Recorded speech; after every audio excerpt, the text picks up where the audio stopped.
tiers 1 through 5 land, they not only look different and look cool in a video, but they have different attributes that we're going to talk about right now.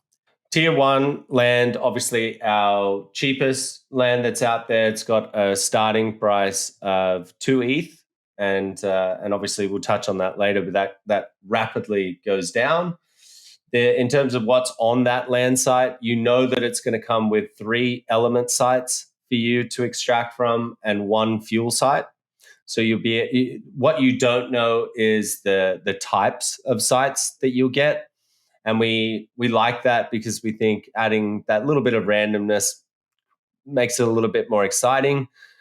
If you get, because obviously a tier 1 only has a single fuel site, if for whatever reason the fuel that you're able to generate isn't the most sought after in the main game, then you do have the ability to build a structure that actually allows you to convert your fuel. So you don't need to worry like, oh, I missed out and I got the bad fuel site, even though there is no bad fuel site. There is that opportunity as well. In terms There's the of opportunity to convert. Right. Got it. Yeah. In terms of landmarks, there's none on the tier 1s, and you don't get any production boost on a tier 1. Tier Got 2, it. But you do, though, just to clarify, with tier 1 land, you get the same opportunity as anybody else to scan for those blueprint NFTs. And that's something that I want to highlight for everybody here about tier 1 land. So if you're looking at it, you're like, no production boost, none of these cool landmarks. What? The blueprint NFTs are still able to be scanned here, and you can choose which region you're going to buy tier 1 land in to potentially obviously have different chances to scan for different blueprint NFTs. So just want to clarify that major benefit is locked and loaded here. So tier 2 is different though. So what makes tier 2 land, let's say, better? Yeah, so on a tier 2, you've got 6 element sites and you've got 3 fuel sites. So quite a bump in the number of sites that you can actually extract value from. Also, no landmark, but a tier 2 has a 33.3% production boost. So you're getting a little bit more out of each of the element sites and each of the fuel sites that you have on your land. Let's say you get a baseline production boost here on tier 2 land, but as you move up to tier 3 land, you're going to get a significant production boost and a unique landmark. Tell us about tier 3. Yeah, so tier 3, you're looking at 9 element sites, and 6 fuel sites, which again, significant upgrade there. It does come with an element landmark, and you get 100% production boost. So we're talking a very, very, very massive increase here. And these landmarks are right here in these graphics in the center here. So this crater looking thing is the landmark we're talking about. It can production boost 100%, obviously. And element landmark is going to specifically boost element aspect of your production. Whereas as we move to tier 4 land, now you're looking at a different landmark in the center, as you guys saw from the video, a fuel landmark. So tell us about tier 4 land. Yeah, so this is one of the big puppies. You've got 12 element sites on this and 9 fuel sites. You've got, as you just mentioned, it comes with 1 fuel landmark, and the production boost is 300% for that. That's bananas. That's an insane production. That's literally video game numbers production boost here.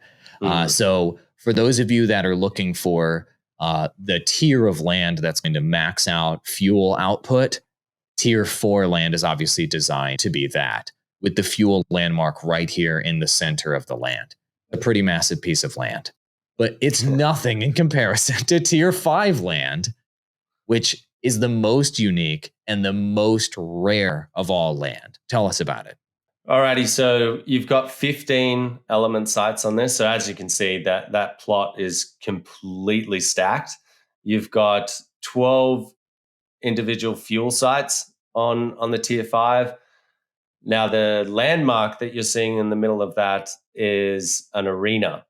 And they are very, very special because that's where we're going to host all of Illuvium's official esports tournaments. As you know, we've spoken about it a lot. We're planning on putting down some very, very large prize pools that are designed to get mainstream gamers that are playing, games like Dota and Teamfight Tactics right now, get them across into our game. And the super cool thing is you as a landowner get to literally host those tournaments.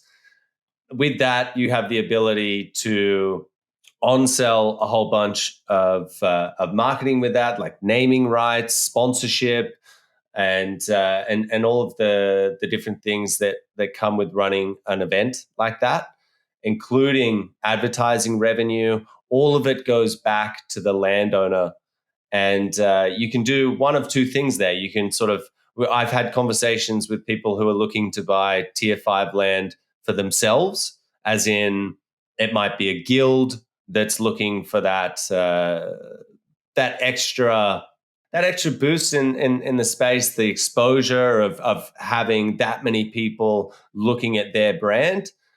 And then I've spoken to other people that, VCs out there that are more interested in just owning it and keeping it as an asset for 15, 20 years. They don't want to deal with having to put on events, have to deal with sponsorships and advertisements and stuff. And their plan is to literally on sell the hosting of those tournaments and the naming rights. And so they will find a partner once a year. Maybe they find an exchange, maybe they find a guild, and they just sell the yearly rights to the stadium. And over time, their plan is to recuperate what their upfront cost is. Plus, then you always have the ability to sell that land as well.